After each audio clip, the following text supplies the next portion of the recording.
peor se ponía, ¿no? Era su lenguaje verbal de decirme, esto no me está ayudando y no me gusta. Después se tomaron otros pasos y, digamos, lo hicimos a través de la alimentación y demás, y mejoró, ¿no? Pero es justamente saber escuchar, ¿no? Estas muestras de comunicación no convencionales. Que a nosotros nos tomó tiempo. Así pasa a veces. Me explicaron que si no tengo relaciones sexuales no necesito un examen ginecológico. O, lo que sucede mucho y lo he escuchado en diversas ocasiones lamentablemente, vamos a esterilizar a mi hija para que si la violan no se embarace. Y eso que se está previniendo. Esto de verdad, sí señor, se lo juro que me lo han dicho muchas veces.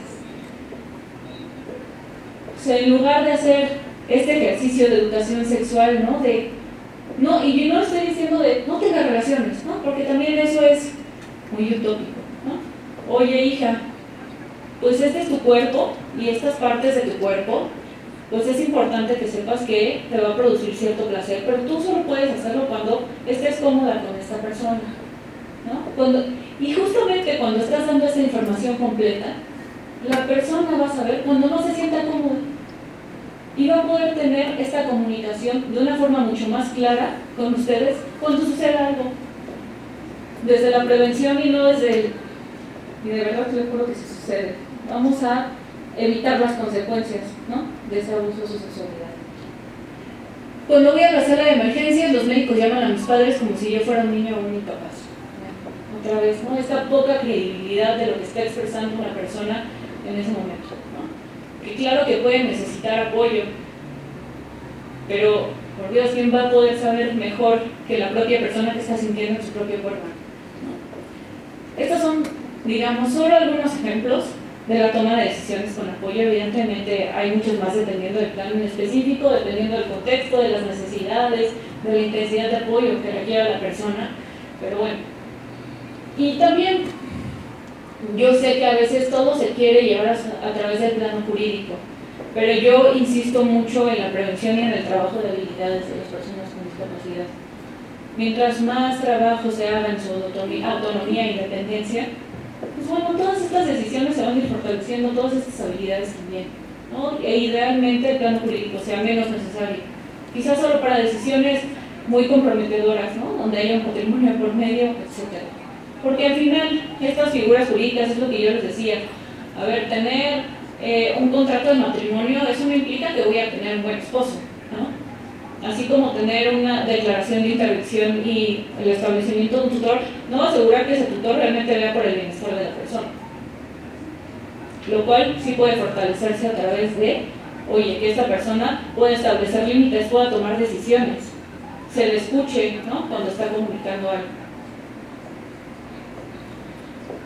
Y bueno, los pendientes que un poco ya se los anuncié y que creo que es importante comunicarlos a la comunidad que estamos involucrando en eso, porque pues creo que aquí tiene que haber sinergia también, ¿no? Y que ustedes desde donde puedan se involucren también en esto.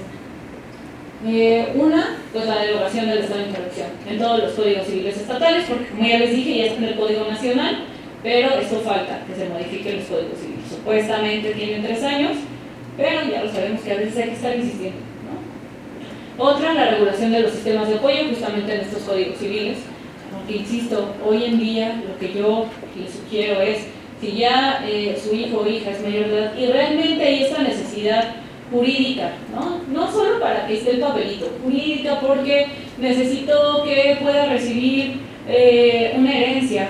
Otra vez, acuérdense que para las pensiones no son necesarias, esto es falsísimo. Y hoy en día ya hay una nueva regulación de certificados únicos de discapacidad. Les recomiendo que mejor se informen por allá. Pero bueno, eso no lo voy a abordar ahorita porque es otro tema aparte, pero con mucho gusto si hay dudas también. Otra, la adecuación de la legislación, pues evidentemente si ya tenemos este reconocimiento, ¿no?, de la capacidad jurídica de las personas, pues también es importante hacer la adecuación en materia de salud, educativa, administrativa, ¿no? Y bueno, obviamente y finalmente el tema del Sistema Nacional de Apoyos y Cuidados, ¿no? Ese es un gran pendiente, que bueno, ese es otro tema también aparte, pero en buena medida la interdicción y la tutela responden a la falta de esto, ¿no? A la falta de que el Estado justamente se haga cargo de este sistema de apoyos y de políticas transversales. Si yo declaro a alguien estado de interdicción en tutela, pues básicamente es problema únicamente de la persona, ¿no?, que tiene la tutela, y yo no tengo que hacerme cargo de absolutamente nada más como Estado. Esos son los principales pendientes hoy en día. Y pues bueno, eso es todo por mi parte. No sé si haya preguntas, no sé qué hora es también. Pero podríamos abordar unas cuantas preguntas si les parece bien.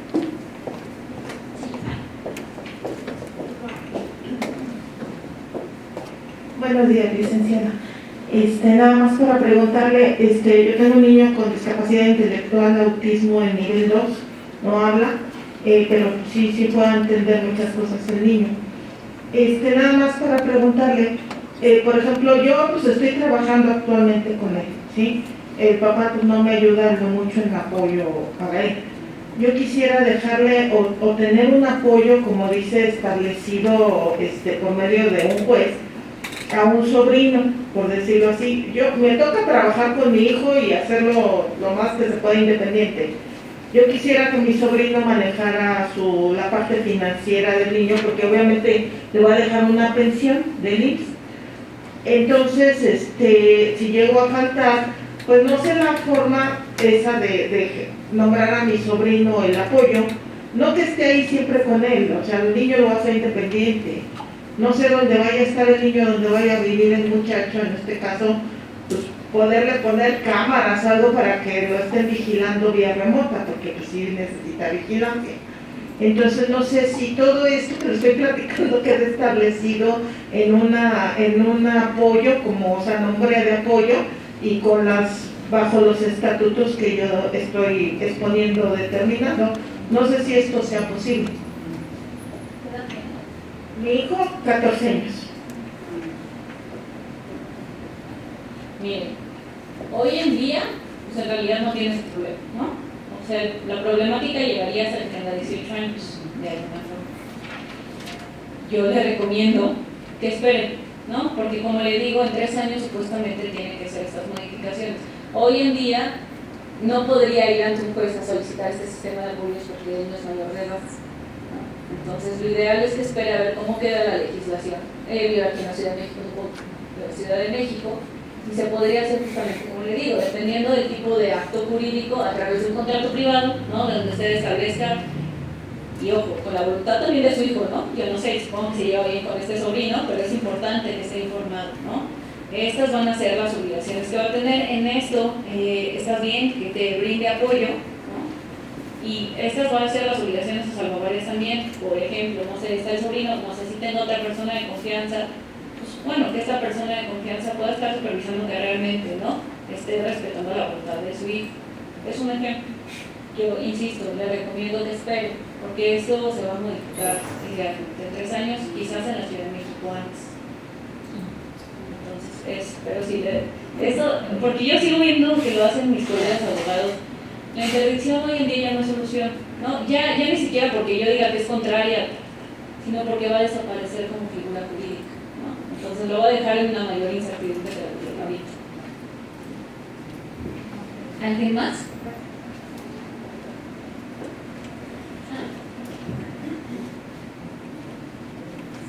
Hola, buenos días. Yo tengo una niña con síndrome de Down. Yo fui a tramitar el pasaporte. Bueno, me pedían una orden del juez, un permiso del juez. Para mí, llegar ahí no fue a mi puerta, porque dije, ha de ser mucho, ¿no? Muy urgía por el trabajo. Entonces, su papá se deslindó desde que ella nació, para 11 años. El abogado me cobraba un dineral para el permiso, tramitar unos permisos. Entonces, lo acudí, lo mejor, buscar a esta persona, cielo, mar y tierra, y no, que te lo quieres llevar, que esto, que el país. Híjole, sí es bastante complicado, porque no tenemos la información para estos trámites. Tuve que buscarlo, Y sí, me firmó y todo, bueno, pero casi yo me tenía que tirar al suelo para pedir las cosas, ¿no? Entonces sí es bastante complicado no tener esa información. ¿Tienes mayor de edad? No tiene 11 años. Es que esa problemática ya ni siquiera es por el tema de discapacidad. Todos los niños o adolescentes menores de 18 años, generalmente, requieren el permiso de ambos padres para salir del país, ¿no? Ahí ya no es tanto por el tema de discapacidad, sino, pues sí, por el tema justamente de ser menor de edad, ¿no? Sí, sí, y más que nada es la información que no tenemos. Sí, Eso de ya cuando uno se mete a eso es cuando empieza uno a buscar la información. Y sí, bueno, ahorita que tocó el tema del tema de los embarazos de los niños, que pues, muchas veces queremos nosotros, bueno, la voy a operar y ya para no tener ese riesgo porque el miedo, pero sí tiene razón en esa parte de que sí se le pide, se le informa a ella y todo, pero no tiene la gran capacidad de entender. Y sí, bueno, trabajo muchísimo con ella, desde el súper, desde la compra, desde la ropa, de todo, desde que amanece hasta que anochece.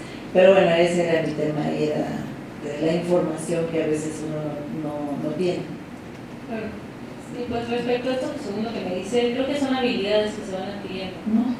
Yo lo entiendo perfectamente en el caso de mi hermano, como digo, también su lenguaje no verbal, ¿no? Y hay muchas limitaciones en comunicación, pero también ha sido un proceso de la familia de aprender a comunicarse de otra forma, ¿no? El ejemplo que le poníamos de cuando llevamos al psiquiatra, ¿no? Él tenía su medio de comunicación bien claro de que él no quería estar ahí, de que eso no le estaba funcionando. Y también fue un proceso de nosotros reaprender, ¿no? Ciertas cosas que ya dábamos por sentado. Entonces, sí, sin duda también es cambiar el chip desde el entorno familiar, desde el entorno más cercano. Sí, y la otra duda que tengo, después de los 18 años, ¿se puede tramitar el quitarle el apellido del papá? ¿O en qué momento? Es que no soy esa silla. Me parece que eso tendría que tramitarlo ante el registro civil, ¿no? Un poco también justificarlo, porque supongo que en la acta de nacimiento está el nombre de él, ¿no? Esa podría ser una complicación. Sí. Entonces, sí, supongo que el trámite sería más fácil que lo hiciera ahora que es menor de edad, pero no soy experta en este tema, con gusto si quiere lo busco, pero sí, creo que la complicación sí está el acta de nacimiento. No sé incluso si él quisiera hacer, ¿no? Porque también es un derecho de él, al final. Bueno, lo que sí puede hacer es exigirle la pensión, ¿no? Sí, ese es un derecho de usted también. Sí. Gracias. Gracias.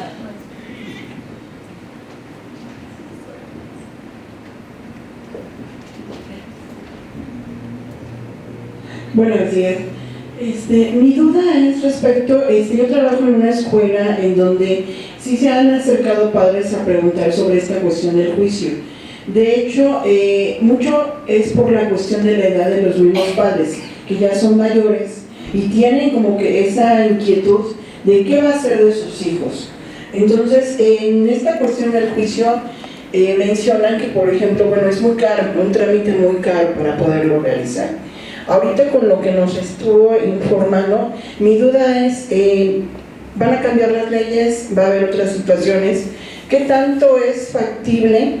Obviamente tiene que ver mucho las condiciones también, yo creo, en el caso de los alumnos, porque hay diferencias notables. Hay alumnos como el que vimos en el video, donde tienen toda la destreza y la habilidad para de alguna forma poder tomar una decisión. Pero es cierto que también hay alumnos que por sus mismas situaciones, sus diagnósticos, evidentemente sí requieren el apoyo y tener a alguien que se asegure, o qué tanto es esto verídico de que se retome esta cuestión del juicio.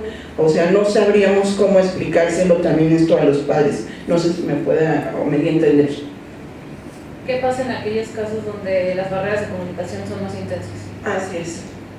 Pues justamente la necesidad de apoyo será más intensa, ¿no? Y será más amplia, será en más actos de su vida diaria.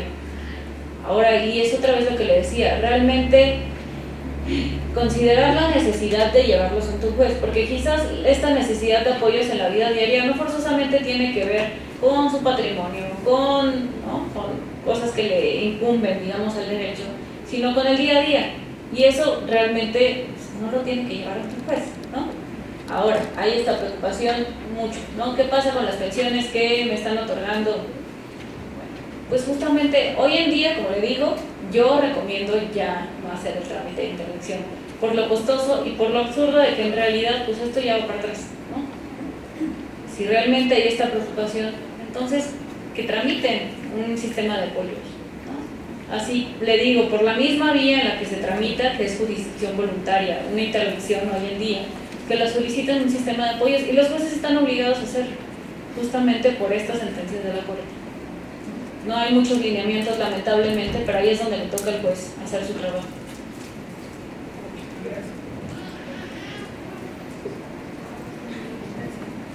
Bueno, buenas tardes.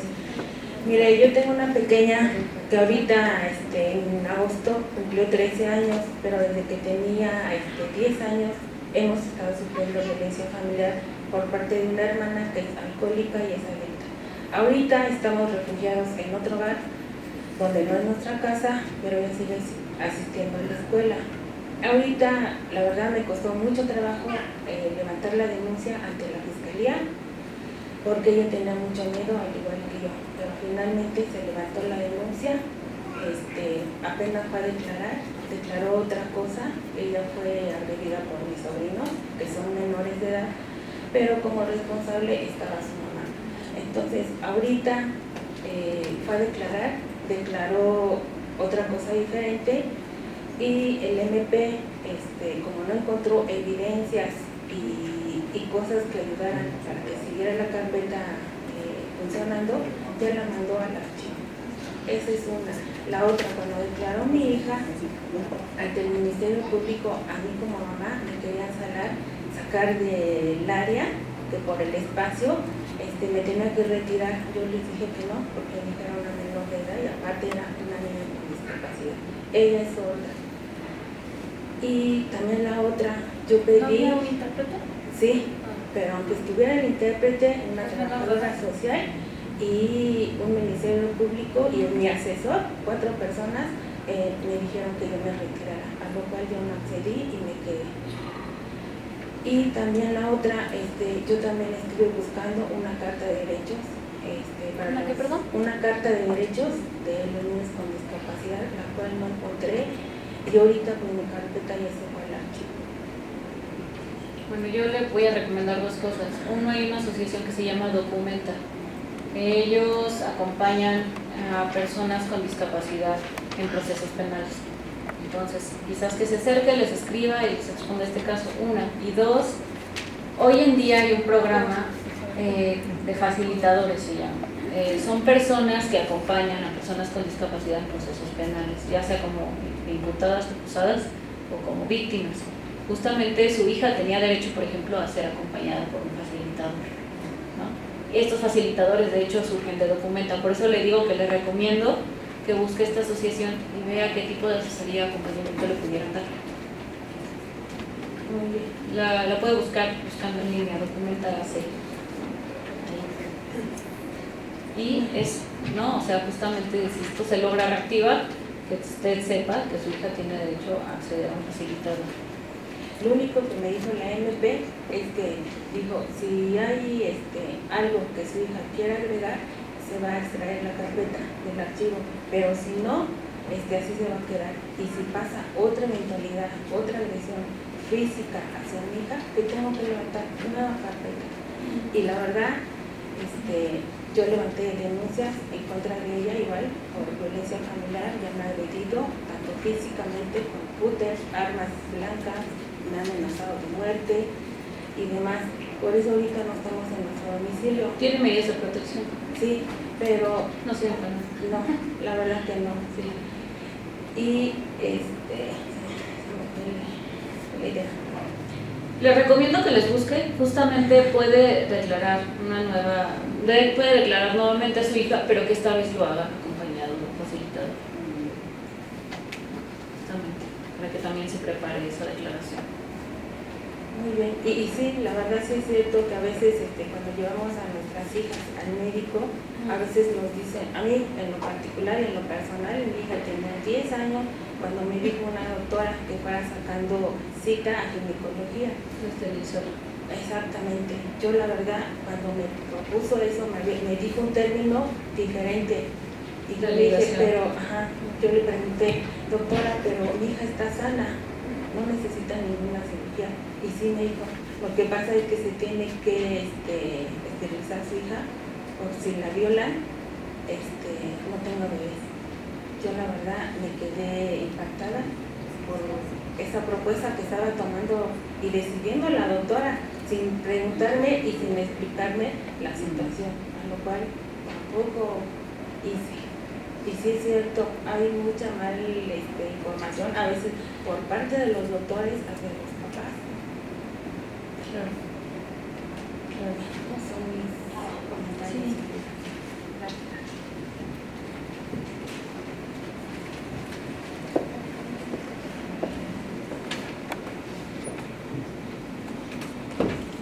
Buenas tardes. Licenciada, yo nada más, preguntar, porque tengo un hijo, pero ya es mayor de edad. Él tiene un trastorno de personalidad antisocial y TDAH y algunas otras situaciones psiquiátricas. Pero él, por esta situación, cayó en droga y él ha estado internado en clínicas. Aquí una de las preocupaciones que yo tengo, efectivamente, ya también por mi edad y por situaciones, no quiero dejarlo desamparado, lógicamente, entonces yo tenía la intención por sugerencia del psiquiatra, que se hiciera un juicio de interdicción. Entonces, pero esto fue en el tiempo, un poquito antes de lo de la pandemia y cosas así. Entonces, pues yo realmente no sabía de qué se trataba o de qué se trata lo de interdicción. Y la intención, más que nada, también aparte de la pensión, o principalmente la pensión, es efectivamente evitarle que él llegara a caer en la cárcel o poderlo defender de alguna manera por la situación psiquiátrica.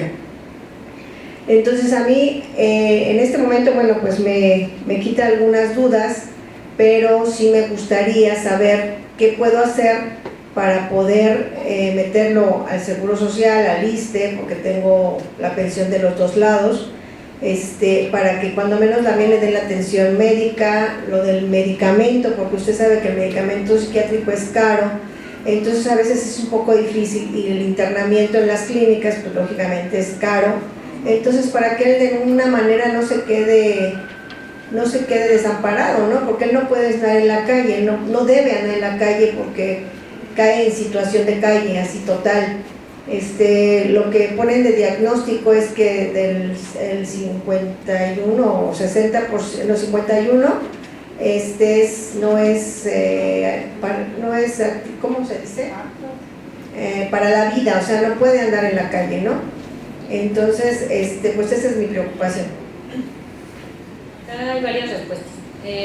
Una, en el 2021 hubo una reforma en materia de salud mental, que seguramente ellos no lo informó el psiquiatra.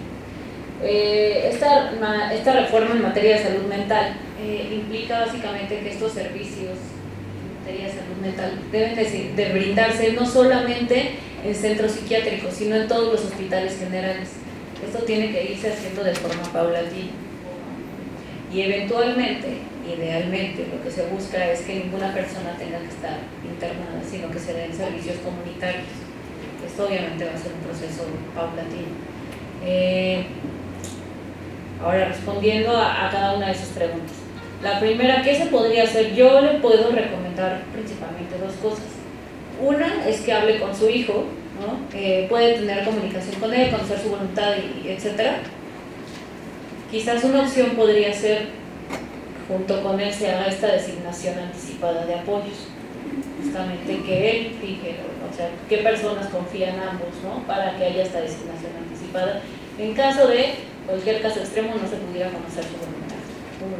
Y dos, como le decía, realmente hay mucha desinformación por parte de los profesionistas, ¿no?, que están involucrados en el tema, pero la interdicción, como le digo, pues una, los jueces ya no pueden aplicarla por estos precedentes, y dos, idealmente ya va a desaparecer, ¿no? Entonces quizás la solución podría ser lo que le decían unas compañeras, esta designación de apoyos a través de la jurisdicción voluntaria, que es como era antes la interdicción. Respecto a las pensiones, lo que les comentaba anteriormente, generalmente se dice que se tramita la interdicción para que se pueda dar la pensión. Esto es falso, no se tiene que acreditar una interdicción, se tiene que acreditar una relación de dependencia, ¿no?, la cual creo que usted podría acreditarla justamente. Supongo que su hijo, por ejemplo, ahora no trabaja, ¿no?, o sea, subsiste, bueno, ahí está la forma justamente de ir a acreditarlo esa relación de subsistencia, de dependencia, perdón. Y también, un poco lo que, no me acuerdo quién me preguntaba, pero les comentaba, hay una nueva legislación en materia de certificado único de discapacidad. Sí. El procedimiento también es como muy incipiente todavía. Este va a ser como el conjunto entre autoridades administrativas y de salud. Con mucho gusto, que creo que se ameritaría, digamos, como otra plática adicional, pero si me gustan escribir, con mucho gusto les hago llegar la información. También pueden acercarse a CONFE, ¿no? CONFE estuvo, CONFE, CONFE estuvo muy presente, digamos, en esta modificación, en esta creación del certificado único de discapacidad, porque lo que se buscó en este certificado único es que no solo se tuviera lo de siempre, ¿no?, 3 peritajes que dicen que tienen una edad mental o etcétera, sino que también se llegaran de información de la familia, ¿no?, de qué tipo de actividades se está realizando, un poco para conocer estas barreras, ¿no?, dentro del entorno de la persona. Entonces, CONFE creo que podría ser también un buen lugar al que podría acercarse para conocer cómo está operando. Es muy reciente todavía. Respecto a lo que me decía, que obviamente este temor, ¿no?, de que pues pudiera enfrentarse a un sistema, a un procedimiento legal, ¿no?, penal. Yo le comentaba que estuve acompañando varios casos de personas con discapacidad, ¿no?, principalmente personas con discapacidad psicosocial con problemas de consumo, ¿no?, es muy común. Y lo que les comentaba es que realmente se considera que la imputabilidad les protege y no, ¿no? O sea, realmente esto no es así, ¿no? Entonces, justamente, pues, declarar la interdicción para que se les declaren imputables es un contrasentido. Y un ejemplo es, hace 3 años, me parece, hubo un caso de un chico que se llama Arturo Medina Vela, que llegó ante el Comité justamente de los Derechos de las Personas con Discapacidad. Él es una persona con discapacidad psicosocial, al cual estaban acusando por el robo de un auto. Bueno, este caso llegó, digamos, ante el Ministerio Público, lo estaban acusando, además se inicia el procedimiento, hay una declaración de su mamá donde dice, oye, pero ni siquiera sabe manejar, no, es que se lo estaba robando empujando.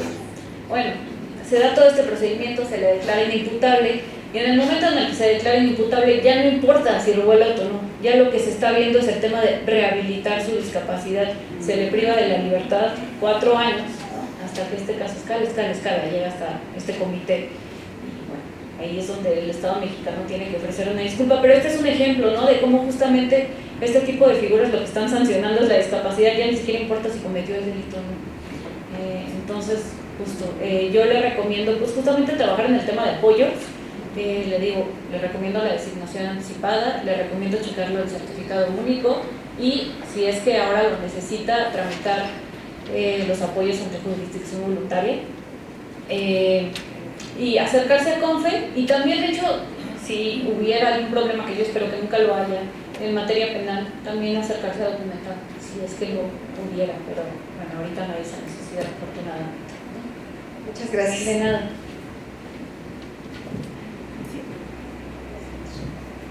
Buenas tardes. Tengo 2 preguntas, pero una sí es una de ellas es una duda. Al principio mencionabas con relación a ciertas circunstancias que pudieran tener como que la persona con discapacidad o el niño o niña con discapacidad hiciera un acto que tuviera que ver con algo, bueno, yo lo veo como una transgresión, ¿no? Te comento el primer caso. Por ejemplo, ¿cómo podemos manejar o cómo se manejaría en este sentido cuando nosotros tenemos, en el caso de las escuelas, niños, por ejemplo, ya diagnosticados con autismo severo, que si bien se hace todas estas condiciones para la adaptabilidad, pero tienen una condición propia también de su discapacidad. En este sentido, específicamente te hablo de una hipersexualidad. Cuando estoy hablando de una hipersexualidad, hablo de un adolescente que se está masturbando constantemente y que al ver este tipo de conductas, bueno, se remiten al servicio médico de salud para que pueda dar el control a esa condición. Y efectivamente, tardó mucho en que la mamá aceptara. Sin embargo, bueno, lo llevó, le dieron medicamento, pero antes que eso pasara, he ahí donde vengo yo a la pregunta y al mismo tiempo la duda. Si bien sabemos que dentro de estas condiciones que tienen los niños con discapacidad, niñas y niños con discapacidad, la responsabilidad primordial es de los padres de familia, ¿no? Y aquí van mis otras preguntas, ¿no? Claro, sin agraviar a ninguno de los padres presentes. Sin embargo, en las escuelas nosotros sí sufrimos de esa situación. Digo sufrimos porque es un trabajo en el que estamos buscando precisamente estas redes de apoyo. Cómo poder hablar con los padres de familia para establecer estas problemáticas ya que están directamente en la escuela, y que a veces una de las principales y fundamentales que tú hacías mención ahorita era precisamente el reconocimiento de la sexualidad. Si bien esta hipersexualidad que te estoy hablando son respuestas sexuales innatas, ¿no?, que todo ser humano tenemos en condición natural, pero que a veces los mismos padres les cuesta trabajo entenderlo o reconocerlo. Entonces, ante esa condición, este niño transgredió 2 veces a la maestra tocándole los genitales. O sea, ya es una condición directa, que sabe que independientemente de la condición de autismo severa, sabe dónde es y cómo es, ¿no? Entonces, creo yo que ahí es donde entro yo mi duda, porque si bien hay una responsabilidad por parte de los padres, ¿qué hacer nosotros para que ellos puedan en determinado momento hacerse responsables de esa conducta? Porque no fue una sola vez, fueron 2 y fue directamente a la maestra. Pero en el caso que hubiera sido con otro compañero, o sea, la respuesta de algún otro padre de familia no iba a ser la misma que de la escuela. ¿Sí me explico? Entonces, estas condiciones en las que son reales, pero que también no tenemos como esos recursos para poder no comunicar de manera asertiva, porque creo que lo hicimos, pero que nos enfrentamos en el día a día como parte de un equipo de trabajo dentro de las escuelas. Esa sería la primera pregunta, perdón. Pues creo que hay varios temas. Uno, y aquí me parece que también es un estereotipo respecto a las personas con discapacidad, ¿no? Esto de la hipersexualización, como que siempre caemos en 2 polos. O las personas con discapacidad son hipersexualizadas, o las personas con discapacidad son ángeles asexuales, ¿no? Y no son ninguna de las dos, independientemente del tipo de diagnóstico. Y creo que tiene que ver con esto que les platicaba anteriormente, la importancia de brindar educación sexual. Yo sé que evidentemente hay una parte importante en el seno familiar, digámoslo así, pero también desde la educación que brindan ustedes es importante que se brinde ese aspecto también de educación sexual, ¿no? Yo le pongo un ejemplo, por ejemplo, platicaba con un experto en sexualidad y él me contaba de un chico que cuando salían a la calle y demás le gritaba obscenidades a las chicas, ¿no? Y después acercándose con él, ¿por qué haces esto, no? No, pues es que así se liga, ¿no? Así, ¿y cómo viste esto? No, pues es que he visto en las novelas que luego ponen en mi casa, así, ¿no? Es como se llama la atención de las chicas. O quizás porque mi primo, ¿no?, hace este tipo de cuestiones. La sexualidad también es aprendida, ¿no?, como cualquier otro aspecto humano. Entonces, no sé cuál sea el caso específico acá, pero probablemente ahí también es una falta de educación sexual importante, ¿no?, dentro de la familia. Quizás el tema de la masturbación, ¿no?, a través de lo más normal que nos masturbemos. Sin embargo, si nunca le explicaron a este niño, oye, Tu pene es algo íntimo, ¿no? Tú decides cuándo tocarlo, pero tienes que hacerlo en la intimidad, ¿no? Y si vas a compartirlo con alguien más, debes de sentirte cómodo, estar seguro, ¿no? Pero entonces, si a este niño, en lugar de decirle, pues, o ni siquiera se le habló, seguramente ni siquiera se le habló de la masturbación, ¿no? Pues es un asunto que se tiene que también abordar. Y en este sentido, como centro educativo, entiendo que es de educación especial, pues también hay talleres dirigidos, ¿no?, para alumnos con discapacidad respecto a educación sexual, ¿no?, que se pueden brindar a ellos. Yo sé, y respecto a cómo ser responsables a los padres, y yo no tengo una respuesta, me encantaría decirles, ¿no? O sea, en realidad creo que no puede hacer más dentro de su centro educativo más que justamente brindar esta educación integral, completa, y si no están de acuerdo incluso con que se brinde esa educación sexual, esa ya no es su responsabilidad, ¿me explico? Su responsabilidad es brindar esta educación sexual integral, completa, sin tabúes. Así digo, la intención es como hacerlo saber también de esta parte de su derecho, ¿no? Porque al final de cuentas, creo que cuando nosotros no hacemos lo que acabas de mencionar, que fue lo que hicimos, esta parte de la omisión o negligencia que estaremos omitiendo también nosotros como servidores ante esta situación. La segunda pregunta es, un adolescente cuando ya tiene 18 años, no vive su padre, no vive con él, pero busca esa autonomía en cuanto a vive con su tía. Su madre fallece hace 4 años, de palabra lo deja a cargo de su tía. Ya cumple 18 años, pero durante todo este tiempo ha tenido una agresión física. Estaba pidiendo apoyo para nosotros, o sea, con nosotros, con relación a canalizar la terapia psicológica, pero también a generar esta autonomía. Él ya trabaja en un puesto igual de la familia, ya tiene su propio recurso económico, pero obviamente todo se lo quitan, solamente le dan una parte. Entonces, él quiere ¿Hablamos de la agresión y de que le quita el dinero al papá? La tía, a quien se quedó a cargo de manera verbal, porque no dejó el documento de la mamá. El papá no se ha querido hacer como responsable, o sea, sí lo ve, sí hay como esa dinámica de que se ve cuando puede y cuando quiere, pero no realmente es el responsable de crianza, no en este caso quedó la tía. Entonces, él necesita ese apoyo. ¿Cómo nosotros desde esta parte jurídica podemos orientarlo para canalizarlo y que pueda tener esa atención que él está solicitando con relación primero a la psicológica por la agresión física que ha sufrido durante todo este tiempo, y también para lo que él decía y muchos de los puntos que mencionaste ahorita y los decía, ¿no? O sea, es que es mi dinero, es que yo ya soy parte de, o sea, ya es mío, ya me lo gané, yo quiero disfrutar, salir con mis amigos, ¿no? Pero que está esta limitante, ¿no? Y que obviamente la tía completamente se cierra a hacer este intercambio de información o de comunicación hacia con nosotros, porque no está en esa discusión, pero él ya tiene 18 años, acaba de cumplir 18. Parece que no importa qué quiera la tía, ¿no? Creo que son dos puntos aparte. Uno es el tema de la agresión, ¿no? Y creo que ahí el apoyo que se le podría brindar es justamente para levantar esta denuncia, ¿no?, por el tema de agresiones, y pues acompañarle justamente en este proceso. Como le decía, y creo que es importante lo que le comentaba, que sepa incluso que cuando accede a este servicio tiene el derecho a que se le acompañe un facilitador, ¿no? Eso es como por ese lado.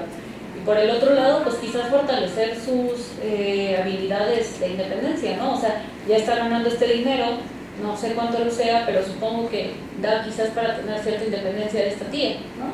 Entonces, ayudarlo a gestionarlo, a administrarlo, porque, a ver, entiendo que no hay ninguna interacción de por medio, no hay tutor. Pues él es un adulto mayor con la capacidad de tomar decisiones que él prefiera, ¿no?, que él quiera. O sea, lo digo por si ustedes se sienten como con este miedo de ir en contra de la tía, pues la tía no tiene, digamos, ninguna representación legal de él, ¿no? Bueno, él es el que genera, él es el que está en ese miedo y en esa angustia, claro. A lo que él solicita el apoyo, la reacción a que la que vaya a tener la pues creo que ahí sí es acompañarle, incluso expresar, ¿no?, este miedo a las autoridades, justamente por lo que hablamos, ¿no? Que se establezcan medidas de protección adecuadas para él. Y la última pregunta, jurídicamente, ¿qué se tiene o se puede hacer algo con relación a los niños que son prácticamente abandonados por los padres? En la cuestión del derecho a la salud, el derecho a esta educación, si es bien sabemos que nos referimos a este derecho que no hay un certificado médico, no hay una atención médica, hay un grado a lo mejor de desnutrición, de poco compromiso por parte de los padres, y esta parte a la educación, ¿no? La ausencia, que solamente a veces nada más inicios del ciclo escolar los inscriben y de ahí ya no los vuelven a presentar en la escuela, y obviamente se está violentando ese derecho a la educación. Jurídicamente, ¿qué podemos hacer? Pues también, o sea, cuando hay esta cuestión de violencia, que dice usted, porque se desprende una violencia física, pues presentar también una denuncia. Eso es lo que... ¿Usted dónde trabaja, perdón? ¿O cuál es? En el CAM 10 soy psicóloga. Ok, sí, incluso ese es el tema. Una vez que usted tiene conocimiento de este tipo de violencias hacia infancias, usted tiene la obligación, ¿no?, de presentar estas denuncias. Entonces ese sería el procedimiento. Estaría yo entonces pudiendo, sí, en caso de que no la haga denuncia, por el caso de que yo esté dándole el seguimiento y haga la solicitud, el apoyo, en este sentido lo hago al DIF, que es la instancia que corresponde para el seguimiento a la denuncia. Así es. Muchas gracias. Nada.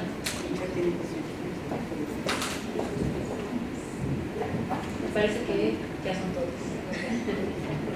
No, pues creo que fue muy completa la plática de la licenciada. Fue muy grato poder compartir todo su conocimiento. Hubiéramos esperado más padres de familia. Desafortunadamente muchos dependen del trabajador social para poder estar con nosotros. Entonces, bueno, pues lo vamos a platicar y bueno, pues vamos a hacer la entrega de su reconocimiento.